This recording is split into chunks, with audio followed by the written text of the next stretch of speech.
And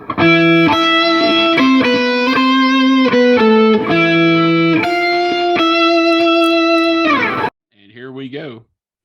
Hey, everybody. Thank you so much for joining us again. Our interview today is with award-winning independent filmmaker and entrepreneur, Deronte Smith. Deronte is known for his writing and directorial work on the 2014 horror film Prosper. He's brought to us by way of Shari over at Midnight Releasing and Samera Entertainment. Yep. Thank you so much again, Shari, for hooking us up with a great person to interview. Deronte, how are you today? Hey, Jesse, I'm great, man. I appreciate you, having me on the show. And yeah, man, Prosper is, it's my baby. It's my first masterpiece. We put a lot of heart and energy and love into it. And Absolutely. Hopefully that shows. And by the way, before I go too much further, man, Shari is absolutely terrific, brother. I'm telling you, she's been phenomenal since we signed on with Midnight Releasing and just helping us get the word out and, get into I guess, penetrate the webosphere and the market space, Right. So question is, first one that I have for you, you're this entrepreneur, independent filmmaker. Yeah. What was the bug that bit you to become a filmmaker? Well, so my thing is I'm story first. I tell everybody that, right? My core value in filmmaking is story. Now that doesn't translate to everybody, right? But that's me. And so for me, I started because I'm a writer, and I was young and, I realized I had the talent and ability to write. And frankly, it really I found my passion and purpose for it when my parents were going through a divorce. And, that's a tough time for kids, and for me, I was about 9 or 10 years old. And my mom was also a preacher and a pastor, and we're in this Pentecostal church, which is real strict, I feel you. Keep going. Yeah. I see your face, man. So I grew up almost the exact same way, except my mother didn't preach at a church, just preached at home. Well, well, there you go. Right. So your mom preaching at home, that was her practice on the congregation. She's preaching at me because I was the older of me and my sister. Right and on. So our thing was, man, literally, we did not have television in the house. We did not, back in those days, it was Atari, right? So we didn't have Atari or Nintendo. I didn't grow up with any of that, man. And needless to say, this is, pre iPhones and computers and all this other stuff. So really, man, for me, the only entertainment I had in the house was go in my room and be imaginative, right? Yeah. My mom said, go in your room and you figure it out, Oh my God. So you had a notebook and a pen to keep you occupied. Notebook and a pen, brother. And no computer, because we didn't have laptops back in those days, man. Right. So I have a 10-year-old daughter. I try to explain this to her. She cannot wrap her mind around the fact that computers did not exist, or they didn't exist for us. Let's put it that way, Right. So it was like, we're talking about, this is the late 70s, man. Late 70s, early 80s. I mean, that sounds like an eon ago. That's, a friend of mine says that's last century. That's last century, bro. Man, I did not think you were that old. Everybody says that. Because your energy is like not that of someone that old. Yeah. Well, hold on, back up. Let's rephrase your wording here now. You didn't think I was that old. I'm not that old, okay? That's true. That's true. But you're talking like, we didn't have computers. We didn't have running water. We didn't have, come on, man. You ain't that old. I'll tell you, man, it seems like it. But yeah, man. So I was, I don't know, man. I started creating these worlds, man. Like, I could create these worlds of characters and places and venues. And I just started really getting into it, man. And I got better and better and better. And next thing you know, I entered into some contests and I won, I came in second place in a national contest for Disney, and that really kicked everything off. They flew us down to Florida, and they put on my play that I did, and next thing you know, man, I'm off to the races with the whole writing thing. I went to college and I studied, creative writing and all that. And I'm gonna tell you one thing about that, man. And I want people to hear this, right? I've never said this in an interview, and this is probably I'd say the 50th interview I've done in probably 2 months. But I want people to hear this. I want to say this one thing, which is, if your college professor or your mentor is being hard on you, it's not because they don't love you. It's not because they don't like you. It's not because they just want to kick you in the butt. No, it's to prepare you, man. It's to make you better, right? I had a professor in college, man, and she was really, really well known, well known writer. and or author. And man, she was the toughest one on me that I'd ever had. I mean, like, I knew my writing was good, right? I'm like, why are you giving me a C when other people are not even putting in half the effort and the stuff is not even as good, and you're giving them B's and A's, right? And one day she finally pulled me aside and she's like, Deronte, because I know that you're better. You're better than what you're submitting. You know, I have to push you harder than I have to push them because I need you to tap into your own greatness, right? When you're able to do that, then guess what? Then you'll start getting A's, but because they're giving their best, you're not. See, she's like, your mediocre is better than their best, but I'm not going to grade you accordingly. I'm going to grade you the same way I'm grading them. They give their best, they get an A. You give a mediocre effort, yeah, your mediocre is better than theirs, but you're going to get a C. Well, it's so funny that, you know, I just got done watching the film and I was reading some of your bio, and it talked about writing the play and, you know, the Disney aspect and all of that. One of the things that caught my eye when I was watching Prosper is, well, the first thing is it didn't really feel like an indie film. This felt like a great, like you said, masterpiece. This is a great feature. Thank you, man. I appreciate that. You're very welcome. I could, before knowing that you're doing some, you know, the author work and writing your own stories and things like that, the one thing that stuck out was like, this is really character driven. Yeah. Like, and, you know, I loved Puddin'. I thought Puddin' was a great character. Puddin's a trip. Yeah. The witch herself, like everything made sense. It was smart. It was fun. And I thought it was a great story first and foremost. And that came across. I mean, you're a natural storyteller, man. And that came across in this film. Yeah. Well, it's okay. Let me say this. All right. I'm gonna digress for 1 second. What you had asked me originally, you know, what got me into, you know, filmmaking. Well, let's fast forward. I'm gonna fast track that. All right. Sure. So I told you, went to college, got my writing degree and all this other stuff, you know, creative writing. And got to Atlanta. I actually came to Atlanta for financial planning. I was hired by New York Life, right? Nice. So I came in as a financial planner. Look, I have the gift of gab. If you can't figure that out, I have a gift of gab. I have the ability to just communicate. That's how I got into entrepreneurship, honestly. But then in Atlanta, I got here, man, I met a guy, he's a filmmaker, and he was like, look, man, you know, I can help you get your short film made, blah, blah. I had another guy that's going to come in and do the funding. Last minute, everything fell out. So this guy brings me in. He has a really nice little production house, and he helps me start learning the behind the scenes of making movies, right? So that's your directing and then producing and all this other stuff, right? So that's when I got bit. I got bit by the bug. That was in 1998 or 99, right? Nice, yeah. Oh, yeah, and then Kennesaw State was just starting the film program, right? And they were much smaller than what they are today. Okay, so that's 22 years ago, and they were like, you know, hey, I went up there, talked to them, applied to the program, got in. About halfway through, one of my instructors is like, look, man, you're worlds ahead of most of these guys, man. He's like, I honestly think, why don't you save your money, put that money toward making a short film and see where it takes you.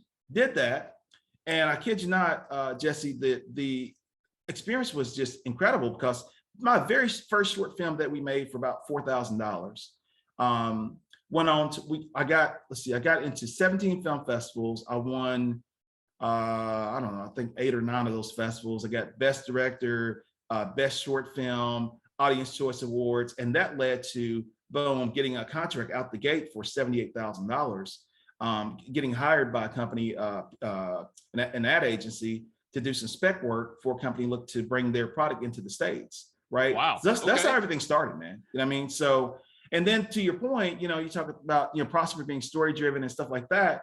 Whenever I communicate with people that, you know, either want to hire me or I'm doing my own stuff, I always try to explain to them, you know, I'm story first, right? So we have to make sure that the story's tight because that's what's going to keep your audience. You know, any movie that you watch, and, you know, we're talking about the DVDs and stuff like that behind your wall. Now, like, look, man, any movie that you watch, if it's got a good, strong central story, guess what? You're going to give that movie a shot. And you're going to, you know, you might see it all the way through. You know what I mean? I mean, I've watched some bad movies, but they had a good story. I'm like, I cannot be mad about that. I mean, it had a good, solid story, you know? Right. Others that are just, you know, just a bunch of, you know, special effects and all this other stuff just stitched together and thrown together. It's just a hot mess. You're like, man, come on, dude. You know, you wasted my time. But yeah, so I mean, it's story, man. For me, it's story first, you know?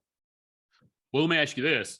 So man, well, that kind of, the first part of this conversation actually answers the second question that I had. I was going to ask you, based off the collection that you see behind me, this is, Yeah. This is just a picture of Yeah. what it is. But growing up in that, religious Pentecostal background, not having computers and things like that, I doubt very seriously there was much of a film collection in the home.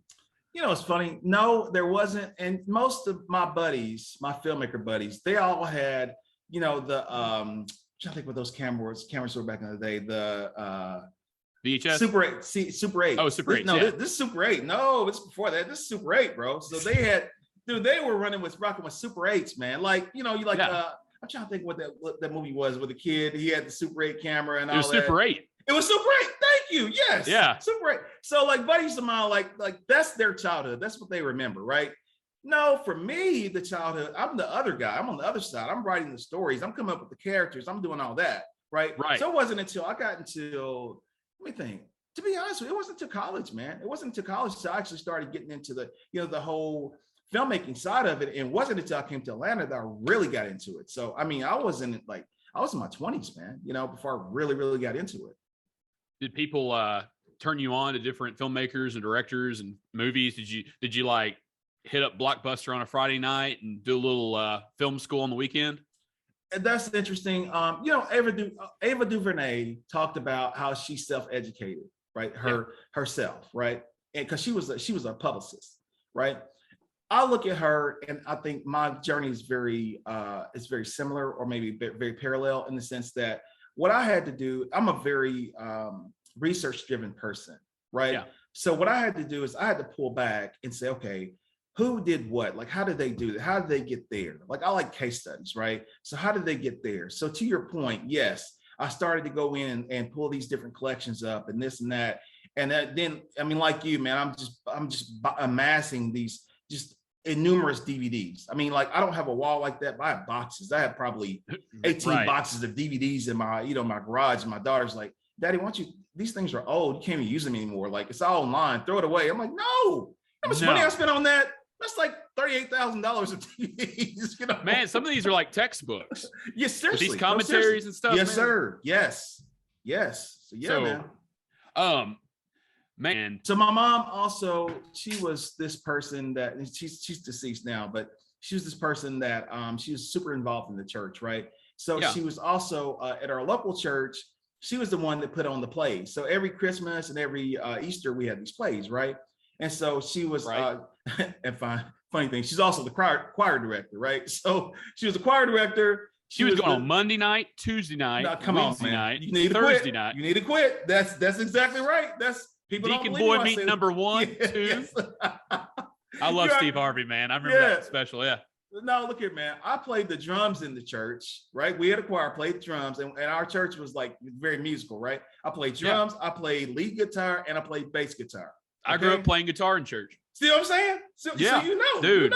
Right? Yeah. So yeah, man. So she would write these plays, and I would sit, I remember being young and sitting and watching her write these plays and how she structured them and stuff like that. I'd walk in the room, she's just chewing me out, get away until I got a little older. And I'm really asking, really digging, because she wants me to get up there and perform your work. So guess what? You need some feedback. This didn't work, Mom. Like that. I didn't really like that. So then she's like, oh, well, maybe there's some value in having you in here and, looking at my work. Hey, come here, give me an eye. Let me. Then I'm like, I'll probably set myself up. But I'm telling you, to your point, that's what influenced me. And, honestly, man, I really didn't even recognize that to probably 2 years ago. Man, it's only because I'm sitting down. My daughter's 10. I'm sitting down. I'm explaining stuff to her. And then it clicked. I was like, oh, this is me and my mom. Yeah. This is me. My mom explained this to me about writing and this, and this. I'm just taking it, 100 steps further. That's all. Man, isn't it interesting that as we get older, we realize that maybe our parents actually do know something? Oh, yes. So true. True. Like, because when we're kids, we're growing up, they're like, man, you don't know what I'm going through. You don't know what I'm trying to do, Right. And they were there doing the same thing with their parents, man. Yeah. Oh, yeah, man. Yes, it's interesting for sure. So how do you keep, you display an amazing amount of energy, man. You seem really passionate about what you're trying to do. How do you stay driven? How do you keep yourself motivated? Great question. So my motivation, I've come to realize, is all internal. I'm gonna say one thing, and I think this will hit home for a lot of folk. My mom, I lost my mom. I was 25 years old, I believe I was, when I lost my mom. She was 48, man. You know, she had like all of this stuff going on. Had just purchased a new home and all stuff, man. And like I told you, she's just a really, really active person. She died suddenly. She died in her sleep. You know, so for me, that's all. I looked at that, man. Ever since that happened, I've thought forward. I'm like, man, I'm gonna live every day like it's my last. I'm gonna give my best every single day, right? Yeah, I'm gonna plan my stuff out, and you know what? I'm gonna hit my doggone goals. I'm gonna do this. I'm gonna do that. So that's my internal drive to say, you know what? Every single day, I'm gonna give it all I've got. I'm leaving nothing on the table because you know what? We are not guaranteed tomorrow. Man, I'm so glad that I'm speaking to you right now, man. I love that, man. Like you're so right. That's really, and I've been working at this kind of solo for about a year now. Mm-hmm. And, you know, I'll take like the first of the week and I'm trying to plan out like, who can I interview? You know, what can I do? What day am I going to edit and stuff like that? And I try to hit those targets and those goals on the daily, man. That's the only way you can grow, man. You got to do a little bit every day. Oh yeah. You got to stay focused. Yeah. Let me go back at this over here. And one other thing, you know, is my daughter. She's point number 2. I have to think. I think all the time, man. Like, what am I leaving her? Right? What legacy am I leaving for her? But you know, I think the biggest mistake we make as parents and as adults is that we want to make everything easy for them. You understand? That's not really the way to go. It's like, I want you to have better than what I had. No. How about I want to teach you? Here's what they say. What fishermen was it? Teach the fishermen or whatever it is. Teach them to fish and they can, you know, catch themselves. Yeah. Or whatever. So, you know what I'm saying? I mean, like I said, that's a church parable, right? But I mean, you know, my point is like, I'm teaching her. It's like, look, can I do all this stuff for you? And I'm setting up a lot for you. Yes. But I need you to know how to take the reins, and you need to be able to run with it. You know what I mean? It's like you can leave a physical legacy. Yes. Money, trust fund, whatever. Yes. But there's also an emotional legacy. What did my daddy have to do that? Yes, that's right. That's right. And how do you manage it? Because we both know you can be a trust fund baby, and half of them don't know what to do with. You know, they're walking through life purposeless. You know, and they feel shallow, and there's not a lot there other than just money. Well, nothing replaces grit. Nothing replaces grit. And drive and determination. I mean, we saw what happened in Rocky 3. Yeah. You know, it's you can ride the high road for a little bit, and you know, you've got everybody around you telling you you're great. Yeah. And then somebody that comes along kind of might take you down a peg. And then you have to realize, well, shoot, I need to work on me a little bit more. Yeah. Oh yeah. I'm not as good as I think that I am. That's right. That's right. So getting back to Prosper for just a sec. Like I said, I enjoyed the flick. I thought it was a great character-driven story, obviously. I mean, what's my question here? I know it's because of some of the religious background, but tell me how you came up with the story and like why this story. Okay, so here's what's funny. I don't want it to be I'm sorry, I'm asking a question you probably answered a billion times. No. I'm gonna give you a different take on the same question, on the same answer. Cool. Right? Thank you. Okay. This is what's funny. So what's funny is because these other interviews, I've not talked about my religious background. I mean, you see, and then the hosts don't have that kind of connection. So right. So what's funny is that with Prosper, I was actually working on a different movie. The other movie is called Liberty. Right? They're not even in the same lane. Liberty is a different genre film, right? So we were working on Liberty, and the funding the funding did not fall through on Liberty. I walked away from the funding. Okay. And what happened was I found out that last minute that the money that we raised for was actually being sourced from a cartel. Okay. Oh, wow. Yeah. And after I found that out, I was like, no, we're not, I'm walking away from that deal. So 6 months later, you know, I'm like, okay, what do we do? You know, it's another, and I was just really starting to get into, I've been doing meditation for probably about a year at that point. And my wife, she was really into it, you know, really big into meditation. There's a discipline or a practice called Kundalini, right?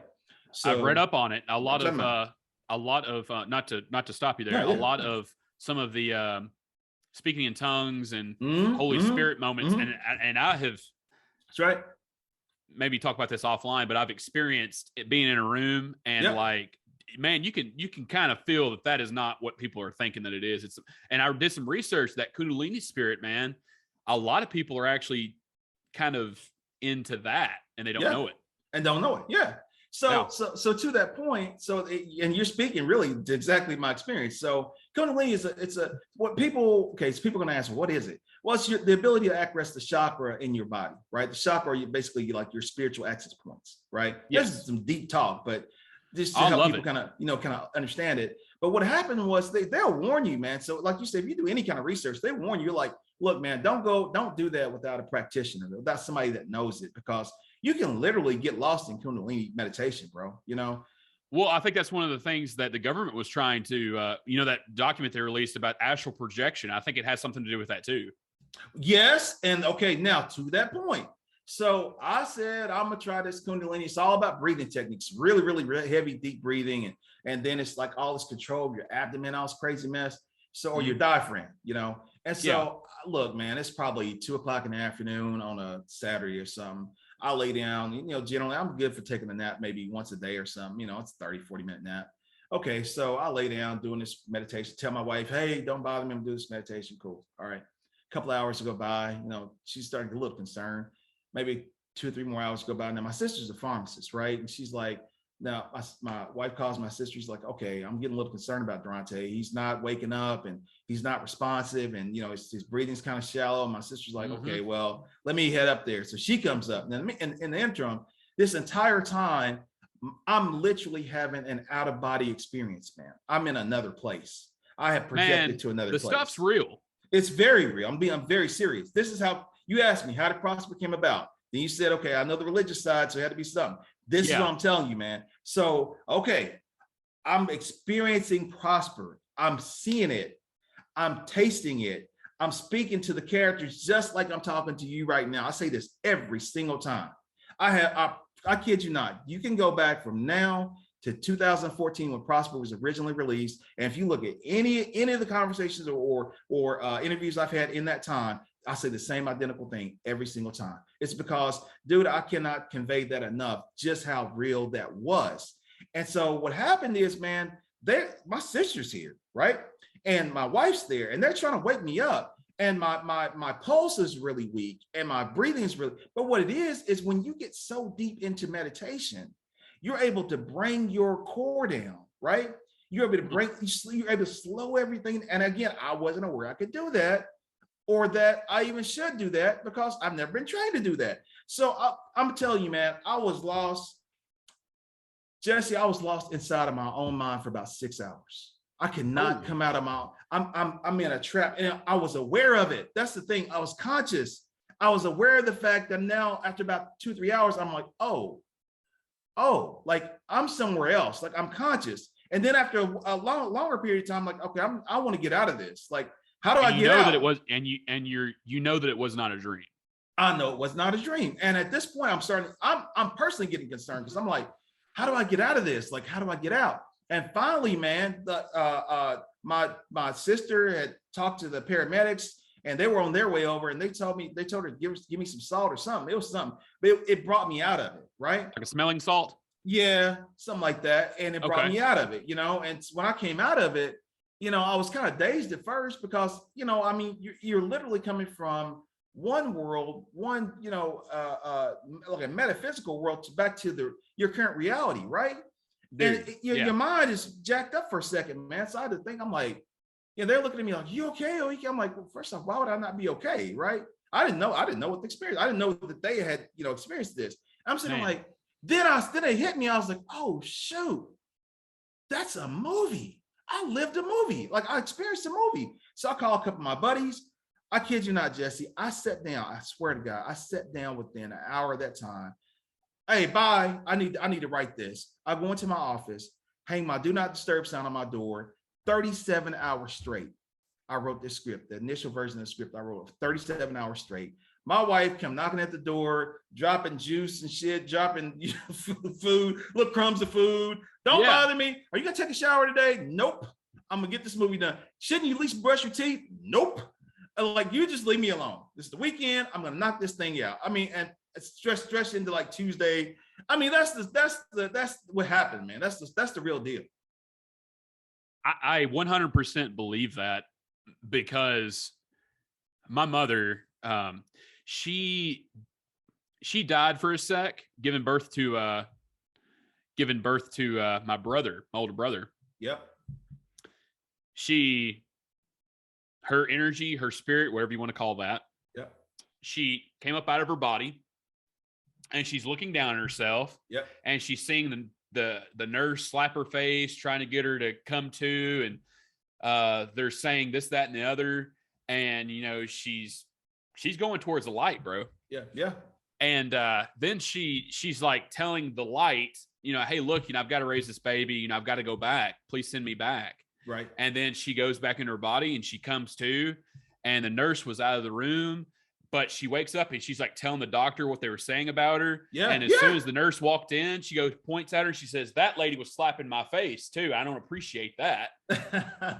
And dude, they were mind blown. Yeah. They could not believe that. Yeah. But doctors will tell you too, man, they can tell about all that shit. They know what's really going on in those rooms. And people go and like,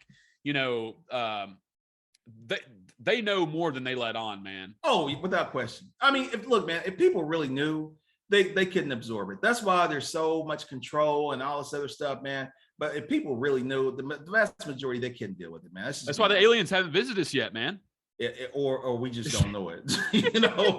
I love the line in Men in Black where Will Smith is it's Will Smith and Tommy Lee Jones are sitting on the park bench. Okay. And he's talking about like what people know. Yeah. So many years ago, everybody just knew the earth was flat. Yeah. And then he tells them, 15 minutes ago, you thought you were alone on this planet. Right. Man, that does not get enough. That does not get talked about enough. Right. Thought that was a great line. Yeah. Let me see where we're at. About 10 minutes left here, Deronte. Once again, when we do the audio version of this, we're speaking with Deronte Smith, filmmaker. We're talking about the film Prosper, brought to us by Shari over at Samera Entertainment. I want to say appreciate her once again. Holy cow, let me go over to this real quick. How you feel about some horror trivia? Just a quick round.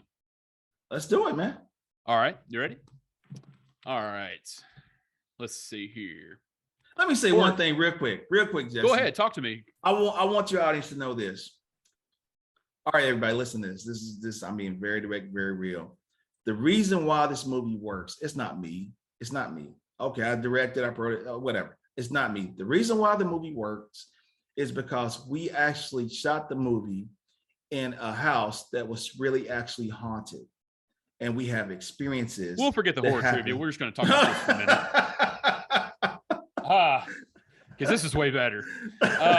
So you guys shot, okay, in Atlanta? Are we talking? Yes, is this in Georgia? It's outside of Atlanta, yes. Yeah, the house used to be a grist mill, okay? It was a grist mill. It was the northest point that General Sherman came marching through up for the Civil War. They did not, he came through and burned all of Atlanta down. That was the only place he did not burn down. The house was it's from 1870 something or some crazy mess, right? And the owners of the home explained to me before we shot, he's like, look, man, you need to know some things. Number one, there's a spirit that lives here. Told her name, Mrs. Gray. You guys have to be respectful. Number two, the house is going to require a blood sacrifice. I'm like, wait, what? He's there to get your movie off.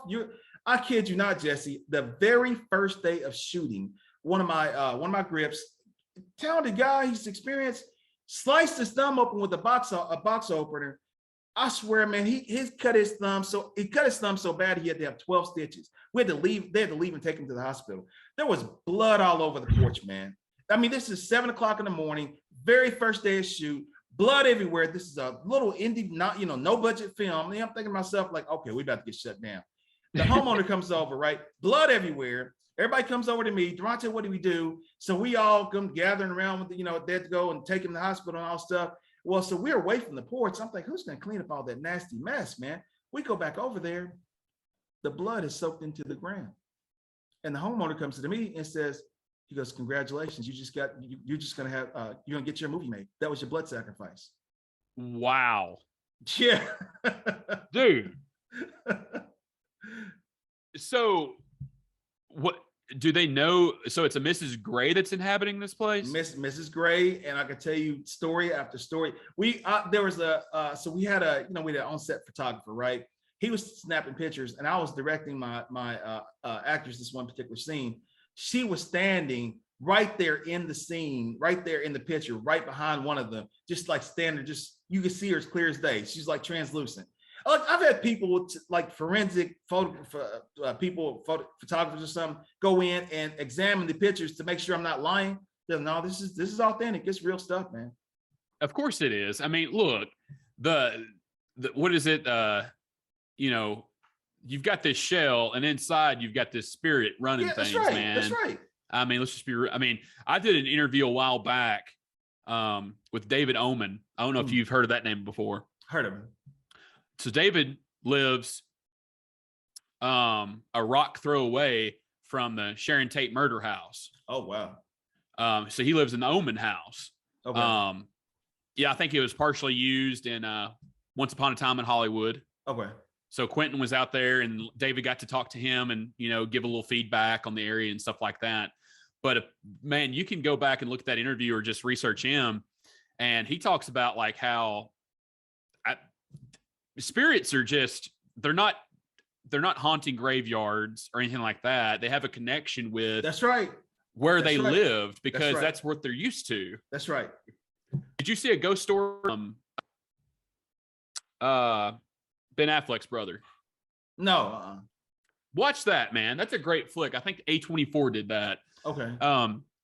But I think it's the best representation of a ghost. It's, he's wearing a sheet the whole time and he doesn't talk, but I think it's a great illustration of a true ghost story. Someone, left behind, unfinished business, haunting a place, exactly. having something that, that's right. They want to stick around, They have the attachment to the property. Yeah. And in this case, that lady, her whole thing was she was in love with the property. She actually fell and died. She fell off the balcony and broke her neck and died on the property. Right. So, and it's a tragedy. It's sad. It's a tragedy. And her love of that house was so deep, she refused to leave. That's really what it was. That's what anchored her to that place. It's just, we got there and we had all these experiences because half the crew member didn't respect the fact that you have this spirit living in the house, and they didn't really want to abide by the owner's rules. And there's some very rude awakenings, man. I'll tell you something else.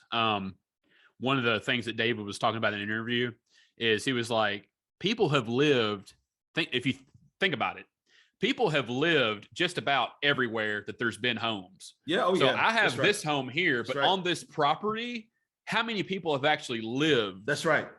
So every place is probably haunted. That's right. Man, but he goes in and talk about like, man, there's a respect thing too, man. These, if there's spirits everywhere, some might be malevolent. A lot of them might be confused. Yeah. But I mean, yeah. When we catch those glimpses and stuff like that, man, it's all real. You just gotta, you need to look at it. Jesse, we need to do another podcast another day, because I'm gonna tell you, we could literally talk about that, and I could tell you about stories and experiences, man, that you wouldn't even believe, man. I'm dead serious. With I can tell you some stories about my mother and a Ouija board. Well, I'm talking about Ouija boards. No, I'm talking about. Look, I talked to my grandfather. I've seen my grandfather. I've seen he's been gone for 30 years. I mean, crazy stuff, man. But look, man, I mean, you and I there's a reason why we're on this call. There's a connection. You know what I mean? Like, you're able to connect with people miles and miles and miles away. That's that's people's spirits connecting them. You know what I mean? So it's 100%. Deep, man. This whole thing is deep. And I know we're pushing up on our time, but I want to say this to your audience, man. Look, the first thing I want to say is I'm so grateful for the opportunity to talk to you, Jesse, to talk to your audience, and to let people know, what, I'm nobody special, brother. I'm nobody special. I'm a small town boy. I came up in a rural area. We didn't have all the money in the world, but what I had was love in the home. I had somebody that really cherished me as a person and made me believe in myself. Real quick, man, before we go, because I know we're running out of time. But I want to make sure that people understand that.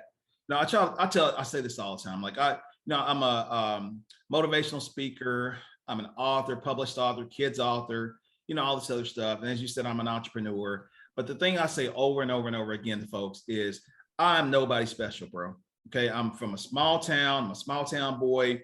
I grew up in a rural area. I just happen to have, the love of my mom and my dad too, but my parents got divorced. He wasn't quite as active. So, but, the love of my mom and that, pushing that backbone and somebody that's just really, instill those values into me that to say, hey, look, you can go out there and get it. You can go out there and attain it if you dream and if you believe in yourself. And that's the number one thing, man. I think most of us just really don't get is you have to believe in yourself and against all odds, because I'm gonna tell you something, man, in this game, I really don't care what it is, but especially in this film game, man, it's like you get more no's and you get more knocks and you get, told more negative stuff than you do positive, man. So, we have to keep that in mind to say, hey, look, maybe this is not, the thing, but the next thing might, or maybe I just need to retool it, or, or the other thing is also partnering with the right people, man. Find your tribe. Find your group, find your people. Then you got a support network, and then guess what? You're all able to uplift each other. It's so important. And that's, I keep going back to Shari, and, never underestimate the power of just putting something out into the universe, man, putting your vision and what you want to do out there. I contacted Shari, over a year and a half ago, literally we were starting this channel, having done, some Facebook stuff here and there, but I wanted to start something more legitimate like this, and actually be able to talk to people. And I just started off by asking for some DVDs to review. Sure. And then she hit me with like, well, how would you like to interview these people? And I'm like, oh, that would be way better, of course. And, I took that and, when but here's the thing too, something I've noticed, when people present the opportunity to you for something that you would be really excited to do, and like you would be, that's just the dream.